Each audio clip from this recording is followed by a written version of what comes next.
I would really say that it was God's plan, because at that time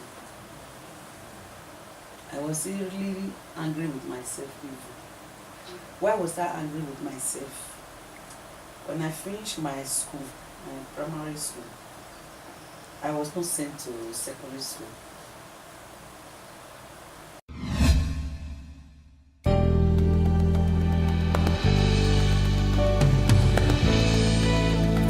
Okay, welcome back. We're still with our guest, Reverend Gabriel Edobor, with his lovely wife. Let's continue. Thank you. Why was I angry with myself? When I finished my school, my primary school, I was not sent to secondary school. And I was really angry because I wanted to go to school. I wasn't a dullard at all. So when it came at that time, and the time came that I was even planning, I bought drugs. I said, I want to take my life.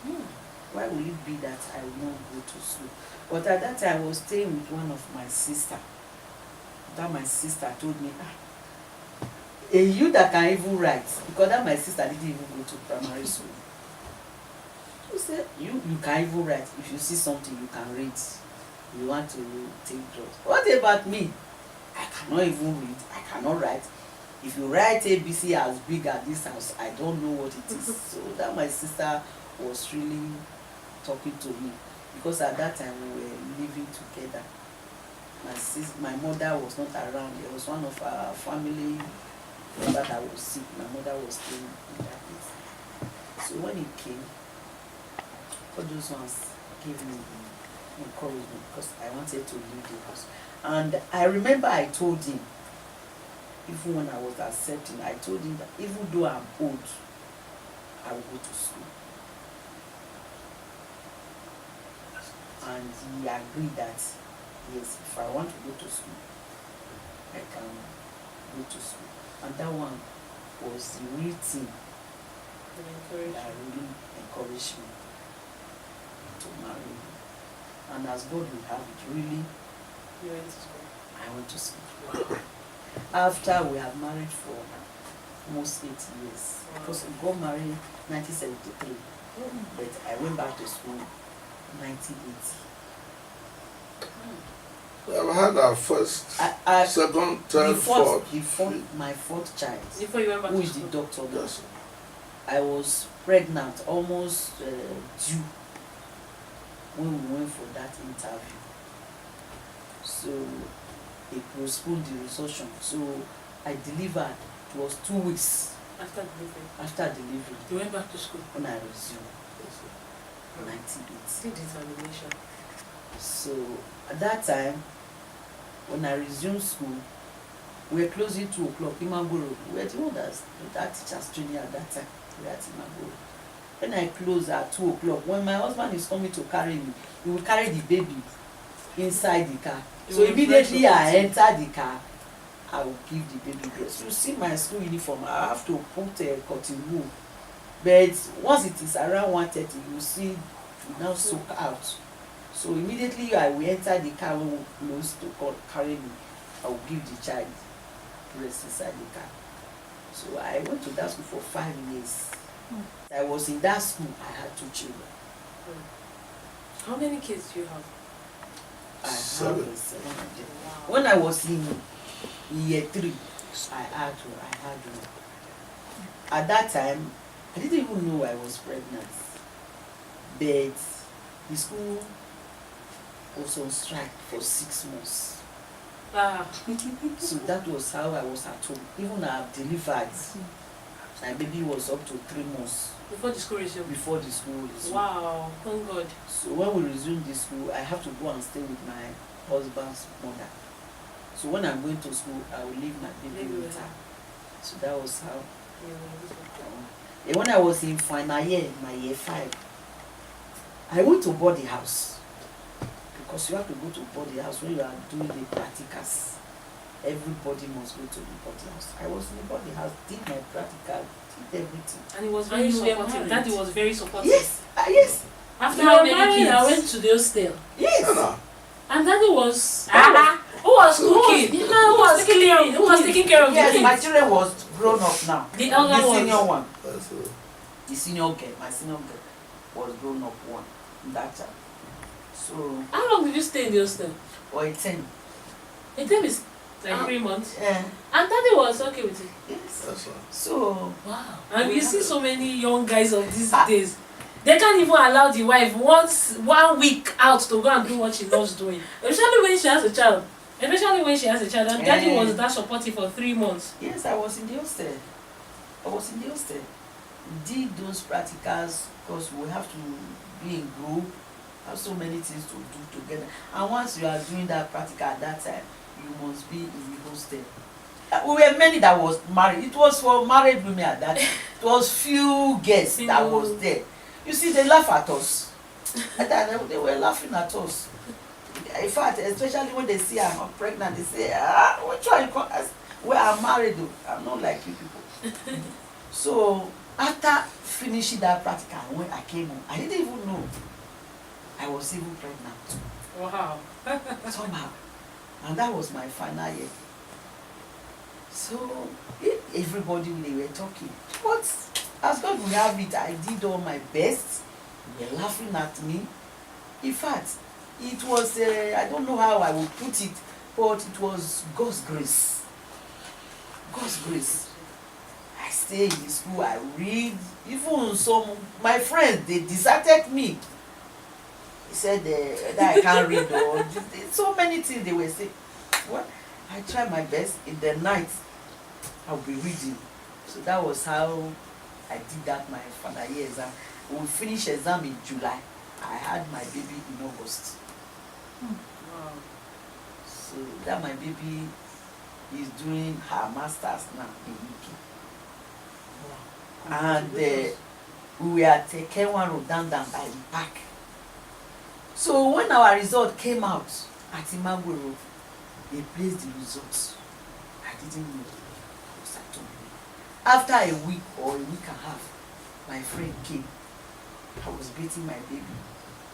And he said, our result is out to they place it on the board. I said, hey, I didn't know. So I was just, so he now told me that I passed. I made all my papers. Wow. Both federal and state. 9 months pregnancy. I started running around the house. They were trying to hold me until I run, I get tired. Something I sat down. In other words, young ladies who are getting married before they get into school should keep their dream alive. Yes. No matter what, marriage should not truncate, or childbearing should not truncate your dreams. Yes. That is what I always say. Because for me, when I see young girls nowadays, once they are married, just think everything is just over. No, marriage and it's not children. so. Even as when I finished that school, there was no work. I was at home. But thank God, after a year, I had work. I was working. I started teaching. With kids. With kids. When I started teaching, even my last born, for that 1 year that I was at home, I get pregnant. Did you know I had my baby in January? January 5th. I got my job January 15th. Wow, 10 days after. You see? And you resumed work. I have to resume. But that you like it a lot. I have to resume. So what I was doing, I would go to school and come early. I would go to school and come early. So that was how I was doing. And then after that, even as I was working, the children was growing, the expenses was much. You see, the children were just one in year 3 or year 2 in university, another one we enter. And most of our children, they were in a private university. You understand? So even when I was working, I was also trading. I had a store at New Benin. Wow. So when I close from work, I drive to New Benin to open my shade. So my customers, I tell them that I come to the market by 2 o'clock.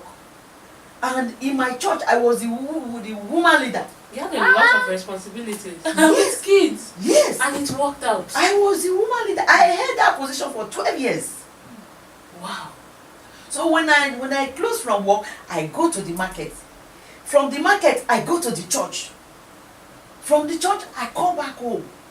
So when I go to when my customer come, when he see what he like, he say, this thing I like it too, because I always sell these shoes. I sell shoes, bag. I don't sell anything perishable. Okay. I sell fancy things. So when they see, they say, and I love it too. I say, don't come, don't worry, tomorrow, just come. I normally come here by 2 o'clock because I go to work. And when I come 2 o'clock, everybody that I want to buy, they will just come. Yeah, Once they buy, I will start packing because I want to go to church. How did you maintain all this with kids? With family, with your husband. You taking care of your husband. God's grace. Yes, God's grace. You had nanny. So I was not having nanny that time. My senior daughter was with me. Then my husband, junior ones too, they were with me. So when I come by 2 o'clock, when those my customers they have bought, I'll start packing again. Those people that are close to me in my shade, they say, hey teacher, why are we packing eh? Hey, I'll tell them, say, yes, so I'm packing because I have to go to church. As a leader, I have to go. On Saturday, I go to Onitsha to buy my things. At times, I go to Aba. In those days, at times we will leave Aba market by 12 o'clock in the midnight. Yes, we get to Iyaro by 1, by 2. You just take back there. Not like now. You just take back there. That will just carry me to my house at Ekenwa Road. There was a time I was going to Dubai. A week, I will stay at Dubai for a week. Consistency. Okay, Daddy, you said you retired in 1980. And you celebrated your 70th birthday last year. Mommy, you celebrated your 60th birthday last year. Well done. That means you retired at the age of 34. That's 34, it's when young men these days are just starting life. Why will you retire that young? What were you running into? And what were you running for? What was the motivation for What was the motivation for the early retirement, sir? Right. From day one, from my childhood, I don't believe on self-employment. And I make up my mind that I'm not going to work to my old age before I pull up from the service. So actually, after working for a few years, I decided to pull out and start my business. First of all, I started on transportation, taxi, got about 5 taxis. It didn't work. I moved out and started selling cement with the open stores. So it didn't work. Then I went back to take an appointment, back to job again. This time, I took a job with Tom Lyon as an accountant. I worked there with him for about 3 years. That urge was still in me. I jumped into politics and I contested the election. And I lost the election. Well, I had to take another job again, another appointment with Joe Group, Dr. Edobor, along Airport Road. It was an international affair. That job really exposed me. And because it was an international job, most of the time, I travel out of the country with my director to UK, all this West Africa country, so many levels outside the country. And my eye was now more open to business. I did that for a while because that urge were there. That urge were there. In 1992, I packed it up finally to establish a famous Nigeria Limited. It famous A Nigeria. famous, a drilling firm. And that year, I got some job in local government until I hit the jackpot and I got a World Bank project, water project. Wow. World Bank That's- water project. Yeah, that lifted me up. Well, to God be the glory, every equipment you can think of in drilling sector today, I have them. And that job really favored me. God bless me with that job. Any drill I went to, I failed. If every month step in there, we succeed construct water. And so I make the name with that. And that's how God That is very good. sustain us and provide for us. So consistency. Yeah. It took time for you to settle, but consistency. Yeah. From childhood, I was ambition. That urge was there that I'm going to go into business. And you had to retire at 34. Yeah, I'm not going to work How to reap for long. Now, At that time, you had family. yeah, As I told you, I'm retired, married. you had family. I'm married with children by that time. How were you taking care of the children when the cement company failed, the transportation failed? How were you cooking? Yeah, if you want to know, I'll tell you one story. The guy to the state, that is what led me to go and take up another job. When the thing was hard.